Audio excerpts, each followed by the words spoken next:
amigos, esse vídeo versa sobre a ação direta de inconstitucionalidade 1923.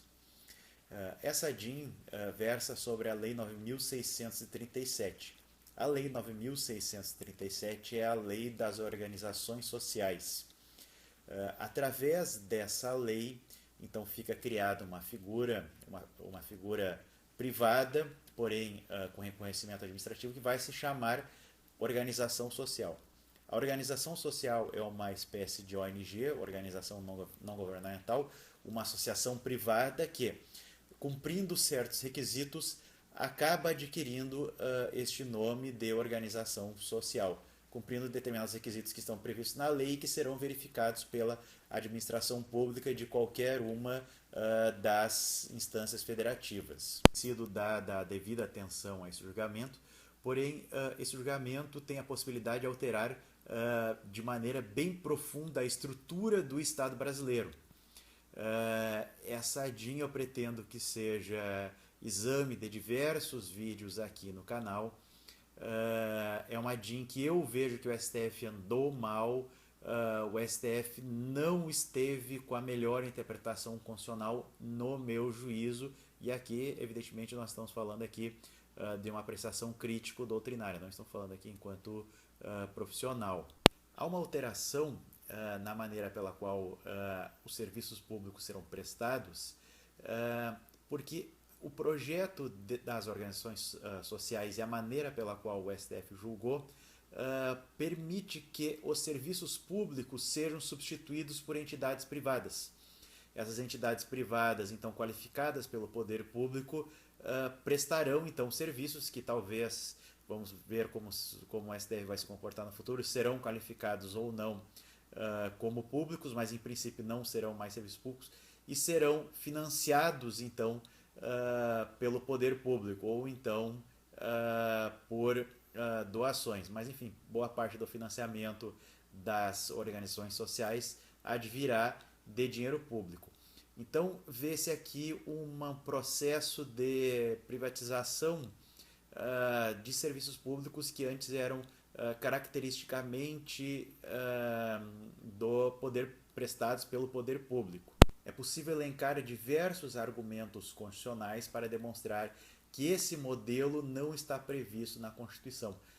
Nós temos também possíveis construções teóricas como o dever de proteção, onde nós vamos conseguir fundamentar o porquê de este modelo não proteger adequadamente os direitos fundamentais. O STF entendeu que o administrador público tem discricionariedade para alterar a forma da prestação de serviços públicos, que a forma da prestação de serviços públicos não está prevista na Constituição, o que me parece incorreto. Entretanto, o objeto deste vídeo é conectar esse julgamento da ação direta de inconstitucionalidade 1923 com o problema das patologias corruptivas, que é uma terminologia cunhada então pelo professor Rogério Leal, que vem a ser então práticas corruptivas, no que esse julgamento aumentou a possibilidade de práticas corruptivas. A corrupção é um conceito difícil de ser construído, mas rapidamente então seria um desvio dos padrões mais éticos e mais corretos de administração de alguma organização e de algum interesse.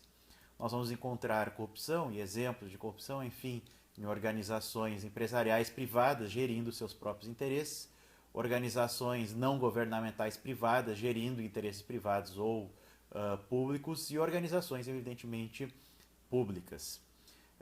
A corrupção dificilmente vai ser erradicada. A não ser que exista uma mudança cultural muito grande, é provável que nós tenhamos de sempre lidar com a corrupção. Então, o que é possível fazer é aumentar a quantidade e a qualidade dos controles. Lembrando que a corrupção é uma espécie de hidra e ela acaba se adaptando também aos controles. Agora, o que é certo é que, tradicionalmente, o regime jurídico privado ele possui menos controles corruptivos do que o regime jurídico de direito público. Dentro do regime jurídico de direito privado, e aqui eu estou dando por pronta e correta essa divisão, que é uma divisão que a gente pode questionar, e nós vamos questionar nesse canal mais adiante se há algum fundamento na divisão entre direito privado e direito público. Kelsen vai dizer que todo direito é público, porque todo direito emana do Estado. Mas, enfim, na questão do direito privado, como ele está na sua origem muito construída em torno do conceito de propriedade, e a propriedade, nós sabemos que na sua origem romana acabou tendo um caráter de exclusividade, um caráter de intimidade. Então, o direito privado dispõe de menos processos e controles para evitar a corrupção. O direito público, como sempre esteve conectado com democracia, como sempre esteve conectado com gestão de recursos que não são de propriedade do administrador público, o direito público possui uma história de tentativa e de contínua construção de controles democráticos administrativos e controles também internos. Então, o regime jurídico de direito público, no que toca ao tratamento da corrupção, é um regime jurídico mais favorável do que o regime jurídico de direito privado.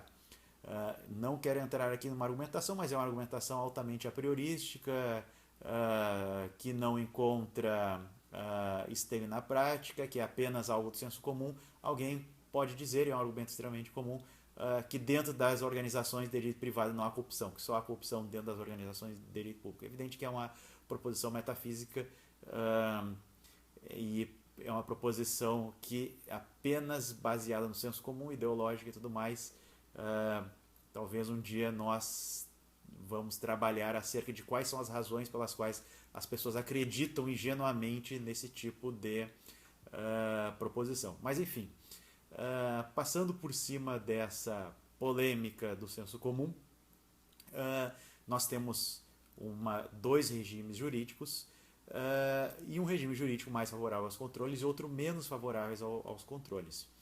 O que aconteceu então que o STF nessa DIN permitiu que fosse possível o trespasse de atividades públicas a organizações privadas que, se bem que essas organizações terão um regime jurídico já não mais tão privado, mas ainda há a ideia de que se trata de que uma organização social é uma associação qualificada.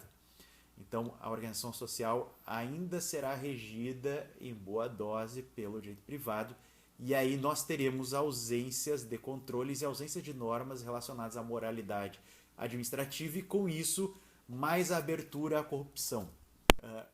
Então, uma das consequências do julgamento do STF acaba sendo a abertura à corrupção. Veja bem que eu não quero aqui ser um consequencialista, ou seja, alguém que acha que as interpretações estão corretas ou incorretas a partir do que vem a ser os seus resultados a longo prazo.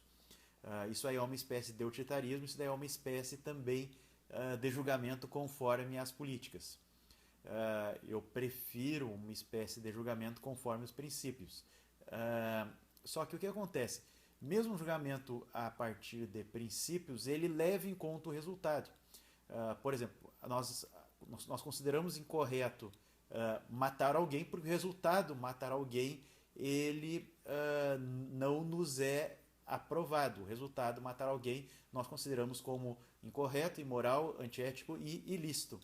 Então, nós sempre vamos analisar o resultado na hora de formar um juízo, mesmo que o nosso tipo de pensamento seja um pensamento por princípios e não um pensamento utilitarista, ou seja, de o que esse julgamento nosso vai gerar de resultado social a longo prazo. Então, nessa DIN, na DIN 1923, o STF considerou lícita a transposição de recursos públicos de uma organização pública a uma organização social, que é uma entidade privada qualificada como tal pelo poder público, sem licitação. O STF utilizou as palavras procedimento objetivo conforme os princípios de moralidade administrativa e impessoalidade, sem caracterizar nenhum detalhe do que isto vem a ser. O STF foi lacunoso, vago, citou diversas referências a princípios, citou diversas referências a valores, porém não especificou na prática como isso vai se dar. O STF então abriu um leque muito grande de discricionariedade ao administrador público. O administrador público acabou ficando com um poder muito grande de, ao lidar com esses termos vagos, acabar escolhendo qual a organização social que é melhor lhe agrada, aquela que mais lhe agrada. Então existiu uma abertura muito grande para a arbitrariedade aí. O mesmo aconteceu com relação à transferência de patrimônio público para essas organizações privadas. Há uso de termos vagos, a notícia da desnecessidade de licitação. Piormente, os funcionários dessas organizações não precisarão ser selecionados mediante concurso público. Os funcionários dessas organizações serão escolhidos conforme o STF diz, mediante um critério, novamente, objetivo e pessoal, sem especificar o que isso significa. Há uma retórica acerca da importância dos valores da moralidade, mas não há uma normatização, não há uma construção mais precisa dos comportamentos devidos tanto pelo administrador público como pelos administradores, no caso, da organização social. E, finalmente, um outro problema é que a organização social ela vai receber dinheiro público, porém, vai poder gastar esse dinheiro público novamente sem licitação. Isso é inclusive contrário a toda uma tradição do direito público brasileiro e toda uma tradição do direito público europeu e toda uma tradição do próprio STF, que o critério da licitação sempre foi quem lida com dinheiro público tem de fazer licitação. O STF então abriu aí uma exceção dizendo que se por um acaso a organização social recebe dinheiro público, essa organização social então poderá gastar esse dinheiro público sem necessidade de licitação. Então vejam como nós temos a abertura à discricionariedade através de termos vagos, tanto para o administrador público transferir recursos e bens, como para o gestor da organização social selecionar funcionários, estabelecer o regime remuneratório, despedir esses mesmos funcionários e adquirir bens e serviços.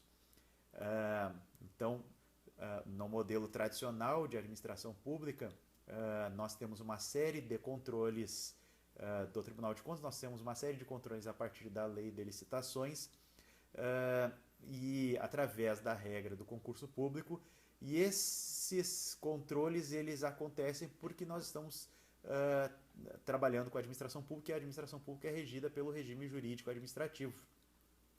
No momento, então, que essas atividades tradicionalmente executadas pela administração pública, como, por exemplo, serviço de saúde, serviço educacional e pesquisa, acabarem sendo transferido para organizações privadas, nós teremos então a predominância do direito privado, que é aquele direito que foi desenvolvido a partir da ideia de exclusividade, absolutividade e intimidade, ou seja, um direito construído por uma outra função que não é a função da gestão de interesses públicos. Que, novamente, trazendo a ideia de consequência, o que acontece é que, se por um acaso acontecer a generalização da administração via organização social, nós temos então o fim dos concursos públicos, e o que contraria frontalmente a Constituição Federal.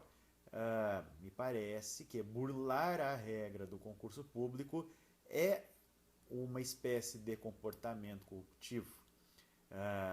Então, quanto mais abertura nós temos a normas que permitem o gasto de dinheiro público com pessoas que não são concursadas, mais nós temos o desvio do texto constitucional e mais, consequentemente, nós temos corrupção. Ou seja, nós temos uma administração que não está sendo regida pelos melhores princípios de moralidade pública. Dentre as patologias corruptivas, então, que são possíveis de acontecer dentro de uma organização social e que, de certo modo, o STF facilitou com o uso da vagueza, com a desvinculação das regras de licitação e concurso, nós vamos ter a possibilidade da contratação de parentes ou correligionários ou partidários do gestor da organização social, que, lembrando, o gestor da organização social vai estar gerindo uma entidade que foi, de certo modo, escolhida discricionariamente por algum administrador público. Ainda supondo que os funcionários foram escolhidos de modo sem existir a preferência ideológica, como esses funcionários não gozarão de estabilidade, os funcionários poderão ser despedidos devido às suas preferências ideológicas. Ou seja, toda aquela ideia de serviço público contínuo, um serviço público onde os próprios funcionários ajudam na fiscalização da probidade administrativa, onde os funcionários públicos não têm medo de enfrentar interesses particulares, todo o fundamento da estabilidade, que é extremamente importante dentro da gestão pública brasileira, acaba se perdendo através desse modelo. Então, é um modelo que permite uma partidarização absurda e também permite uma familização absurda, ou seja, os gestores das organizações sociais e os administradores públicos estarão com muitas ferramentas de contratação de amigos, familiares e partidários. Alguém poderia objetar que eu estou sendo pessimista, que não se deve pressupor a má-fé, que na hora de se imaginar um determinado modelo de administração, deve-se imaginar que as pessoas cumprirão as leis, que enfim, a corrupção seria exceção e não a regra. Acontece que nós estamos, em primeiro lugar, nós devemos ter consciência da cultura brasileira, que é uma cultura problemática nesse sentido. Nós devemos ter consciência também que nós estamos aqui falando de dinheiro público. Então, por mais que seja correto, que seja até um princípio geral de direito, um princípio muito antigo, de que a boa-fé se presume, que nós devemos nos mover a partir da boa-fé, é óbvio que quando nós estamos tratando de dinheiro público, nós devemos ter precauções e nós devemos ter controles, nós devemos então ter desconfiança. Ainda mais quando é algo tão óbvio, fácil de ser vislumbrado como é a abertura a essas práticas que eu citei aqui agora. Do mesmo modo, é mais difícil de acompanhar a evolução patrimonial dos dirigentes. Ao contrário do servidor público, que tem que entregar, por exemplo, quando toma posse, a sua declaração de imposto de renda, a evolução patrimonial dos dirigentes vai ser mais difícil de ser acompanhada. E com isso, de novo, mais possibilidade de comportamentos corruptivos. Além disso, como que, por exemplo, um dirigente poderia aumentar o seu patrimônio? Não só atribuindo a si mesmo alguma espécie de remuneração diária ou algo do gênero, mas também, como não há licitação, não há também o controle na formação dos preços. Então, vai ser difícil saber se os preços praticados pelos fornecedores da organização social são preços verdadeiros ou não. Do mesmo modo, também vai ser difícil constatar, porque não há os controles há tanto, se realmente os bens e serviços adquiridos foram efetivamente entregues e no padrão mínimo de qualidade. Além disso, mesmo que o preço tenha sido correto e mesmo que o fornecimento tenha se dado dentro dos padrões,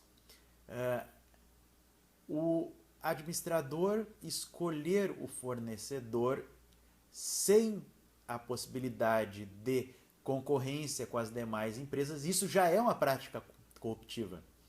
Por quê? Porque corrupção significa não se pautar pelos melhores critérios de administração. Corrupção significa não ser honesto. Quem está gerindo o dinheiro público está lidando com o dinheiro de todos e tem que dar oportunidade para todos. Todas as empresas têm que ter a oportunidade de participar. Todas as pessoas têm que ter a oportunidade de serem funcionários dessa organização social, se assim desejarem. Então pode acontecer do gestor da organização social escolher a pessoa mais competente do mundo, então se é para exagerar, como funcionário. Se a escolha foi arbitrária, se a escolha não foi regida por um processo competitivo onde outras pessoas puderam participar, mesmo se o sujeito seja competente, mesmo se o sujeito trabalhe muito, aí nós temos corrupção. Porque outras pessoas não puderam participar. Porque na visão de John Rawls, a ideia de equidade significa abertura dos cargos a todos. Também o próprio Habermas vai falar isso, que na sua fundamentação co-originária dos direitos fundamentais, a ideia de que os cargos públicos têm que ser acessíveis a todos. Pode-se dizer, bom, esse cargo não é público, é um cargo que está sendo financiado com dinheiro público. Não há normas impedindo, por exemplo, a doação de dinheiro por parte, então, dos administradores da organização social aos candidatos a um cargo público e que os próprios candidatos acabaram selecionando aquela organização social ali para a prestação de serviço. Então, uma grande abertura a práticas ilícitas, a troca de favores também nos processos eleitorais. Financiamentos de campanha e possíveis troca de favores mediante, então, seleção da organização social no futuro. O próprio parlamento fica desprestigiado. Diminuem as possibilidades de controle parlamentar sobre a atividade interna das organizações sociais, já que essa está regida pelo direito privado. Doutrinariamente, eu entendo que o STF andou mal ao caracterizar o modelo de Estado. Me parece que a Constituição ela foi mais dirigente do que lá descrito no julgamento. Mas isso é um tema para um outro vídeo. O que está claro aqui é a abertura à discricionariedade. O que está claro aqui é que essa abertura à discricionariedade vai fazer com que novos comportamentos corruptivos emerjam, e esses comportamentos corruptivos eles irão emergir dentro do ambiente regido pelo direito privado, os quais nós não temos atualmente mecanismos de controle e normatização suficiente. Então a tendência é, além da violação clara as normas de moralidade administrativa, as normas de moralidade e eticidade em geral, no primeiro momento, também a longo prazo, então já adotando o segundo sentido do consequencialismo, a longo prazo nós teremos uma generalização, ou pelo menos uma possibilidade de generalização de práticas corruptivas, aos quais causarão prejuízo aos cofres públicos até que venha a existir normas e critérios de controle dessas práticas que eu acabei de citar agora.